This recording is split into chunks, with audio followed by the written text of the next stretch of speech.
season is one of my favorite seasons of the year, especially since moving to North Carolina, where you can truly notice the change in the weather from the humid, hot summer days to those days when the cooler mornings and breeze anticipate the wonderful spectacle of trees, leaves changing colors.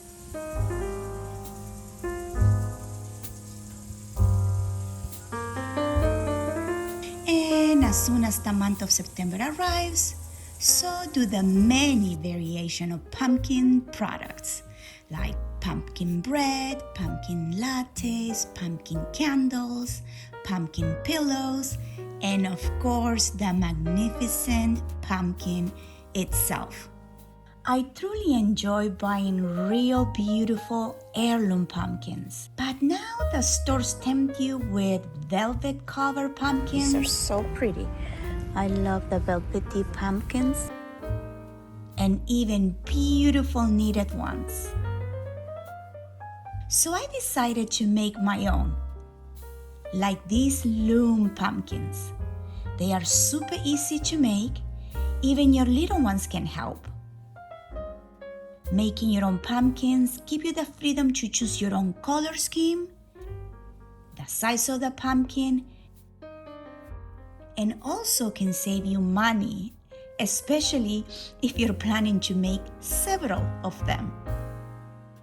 And since we are in Hobby Lobby, let me show you the supplies you need. Of course, you will need a loom kit like this one. Or if you want to make your own, I have a video that can help you with that. And I'll have the link in the description box. Most loom kits or set, they come with a hook, but if you don't have one, this is a good place to go get one. And while you're here, get yourself a pair of plastic needles. You will need them to sew your pumpkins at the end. And get some pillow filling if you need some to fill in the pumpkins. Of course you need yarn. I am using different ones. This one is a velvety one, but you can use any type of yarn. This is where your own preference is really a plus.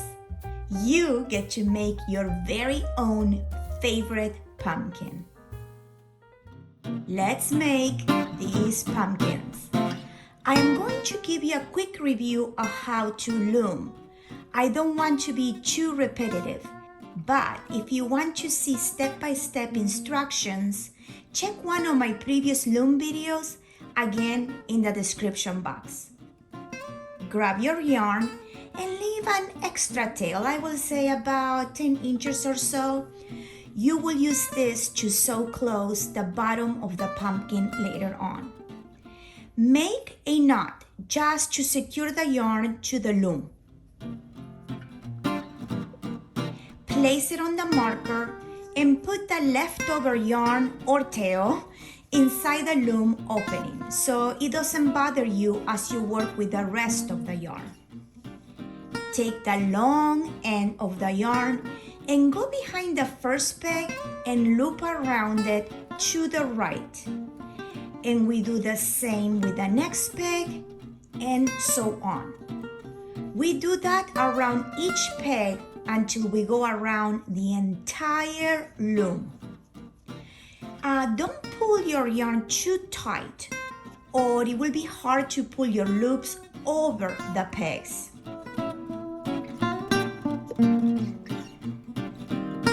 Once you get to the last peg, hold your yarn so it doesn't come undone.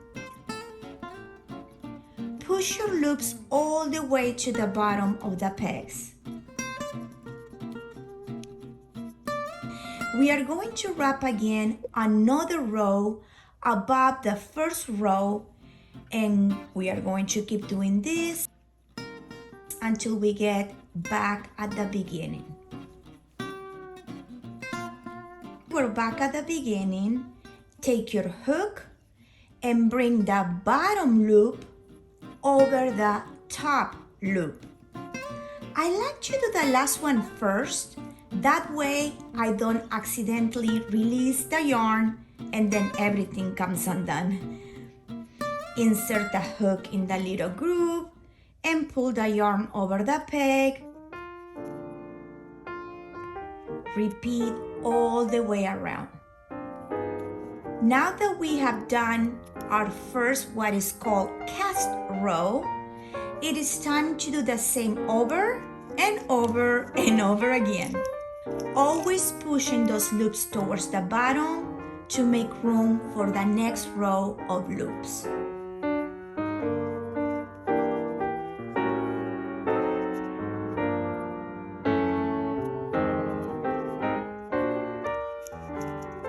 Once you have done a few rows, it is time to release the knot we made to secure the yarn to the loom.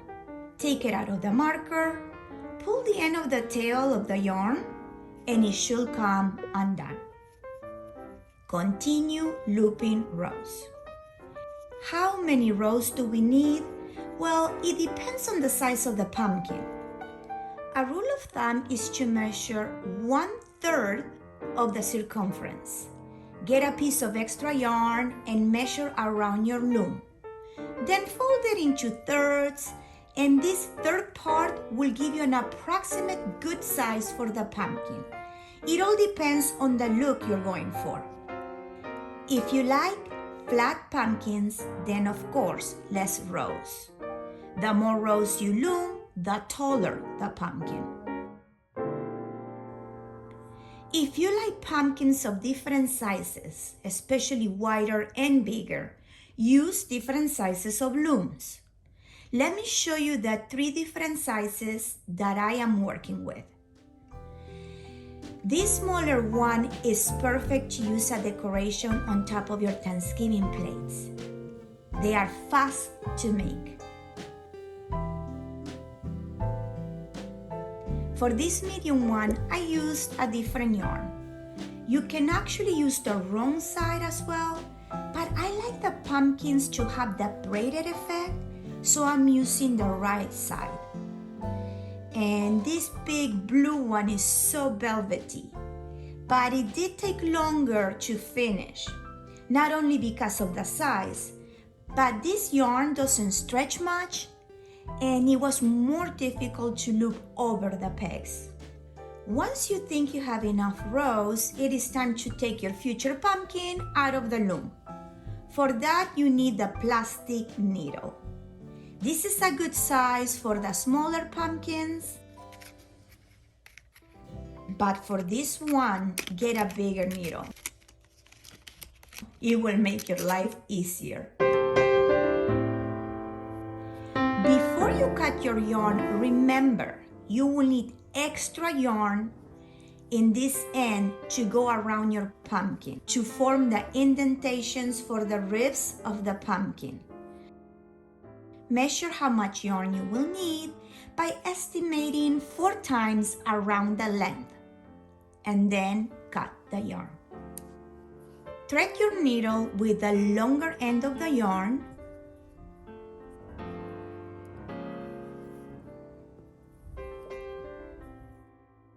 Find your first peg and go under the loop and pull all the yarn through, removing the loop from the peg. Repeat with all the loops in the peg.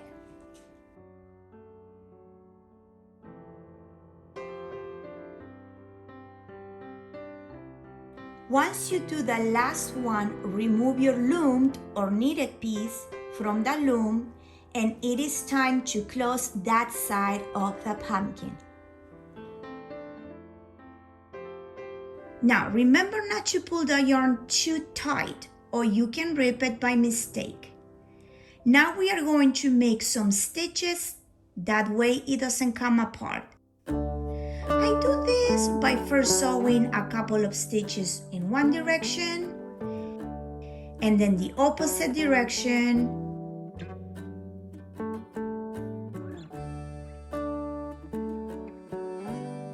and finally under a loop. Don't cut the leftover yarn yet. It is time to fill the pumpkin with polyfill or in my case, I am using an old pillow filling. Now, this is where things can get a little bit weird. I wanted to match the pillow filling with the color of the pumpkin, especially this orange one, which is a darker color. That way you don't see the white. But it was not as easy as I thought. I tried coloring the pillow filling with food coloring and acrylic paint, but neither of those methods work.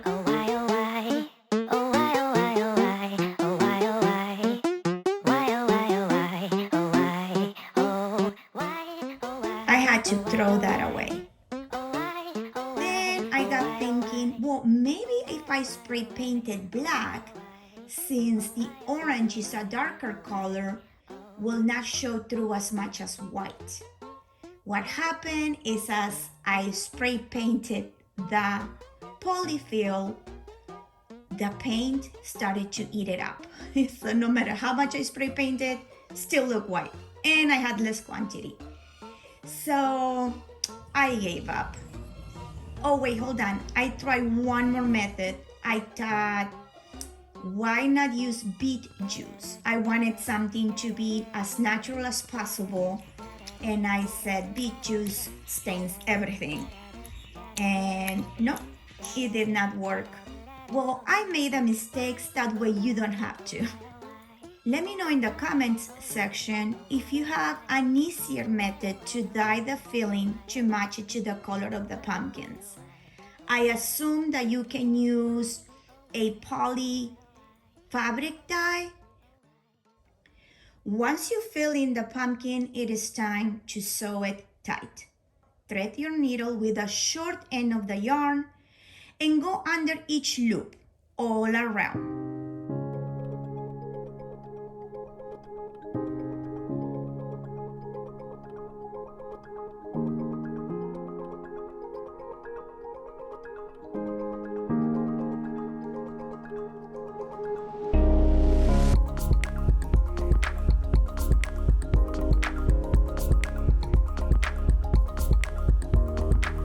Pull the yarn and close the gap completely, unless you are going to use a cinnamon stick for a stem. Then leave a little opening for the cinnamon stick. Since I was going to hot glue a stem, I tried to close it as much as possible.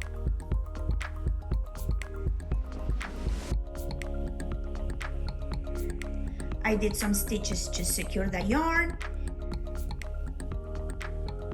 And then when it was time to cut it, go into the pumpkin, come out, I will say halfway, and pull the yarn tightly and cut. When you release it, it will stay inside the pumpkin, and not only the end is secured, but you can't see it. The next step is to give the pumpkin its shape. Thread the long end of the yarn.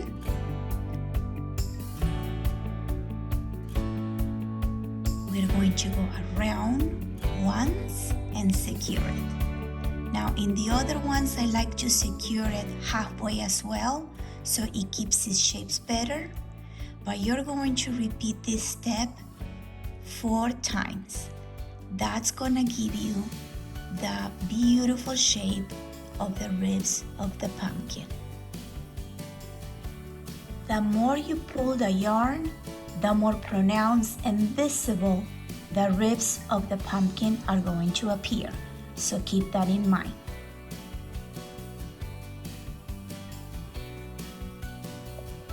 We went once around the pumpkin, and now we're gonna do the same thing halfway.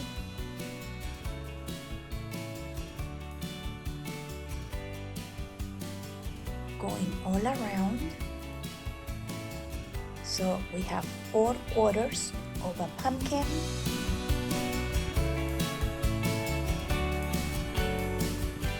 And then we're going to do our 3rd loop halfway between 2 of the other ribs.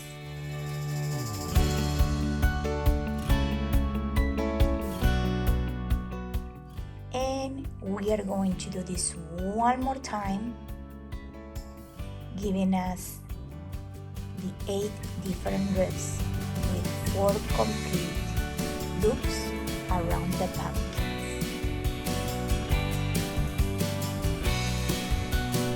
Once you are done forming your ribs, secure the yarn.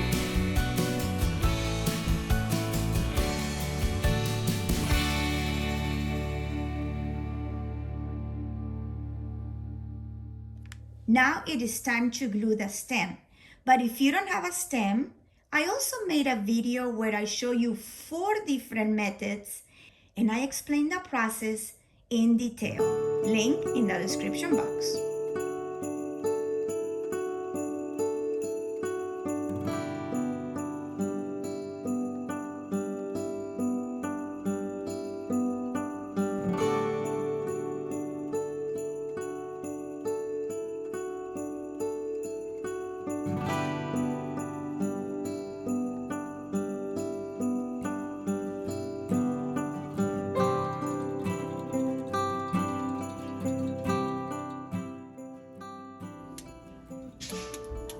Okay, here we go.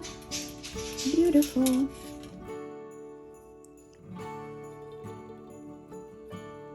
Will this fit? Yes. Now this is a size of pumpkin I've never tried before, and also the type of yarn is thick. It's thicker than the other ones I have worked with, and more difficult. It was hard to do the loops, but I'm gonna do the same thing. Go under. Hopefully I won't break this needle and over. Okay, it's not that bad, I think. Wait, where is the end? Where is the end of this? You got, see, it's a little bit more complicated, but I think the result is beautiful.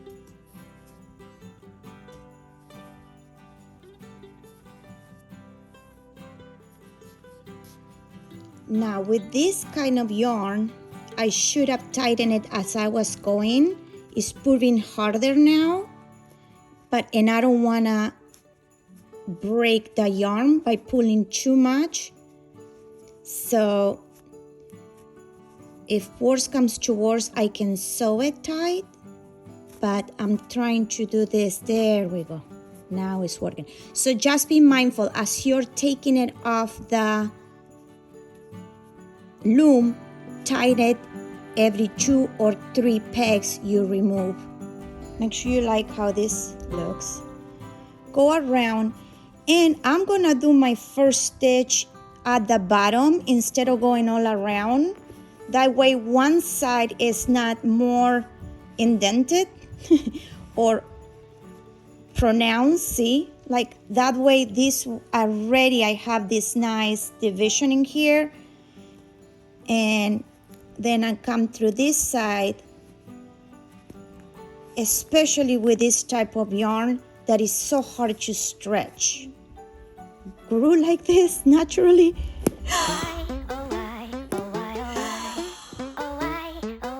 Oh, okay, I made a mistake, so you don't have to make it. What I'm going to do is make a knot, go inside the pumpkin and not pull as hard. I did not want that to happen. Okay, so I am going to go inside the pumpkin, go all the way through the other side.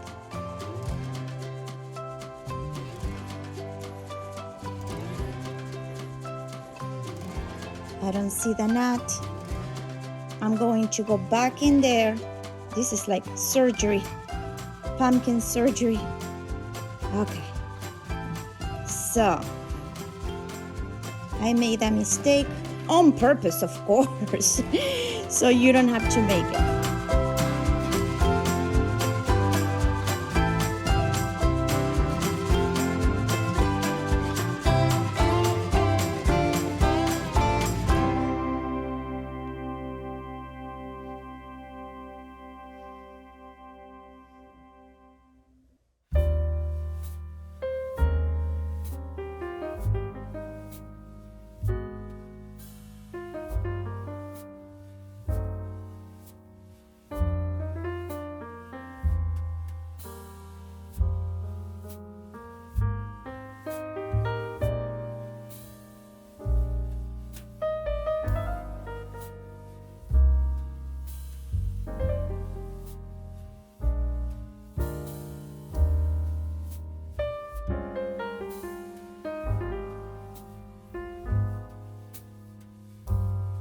haven't done so, please remember to subscribe and like this video.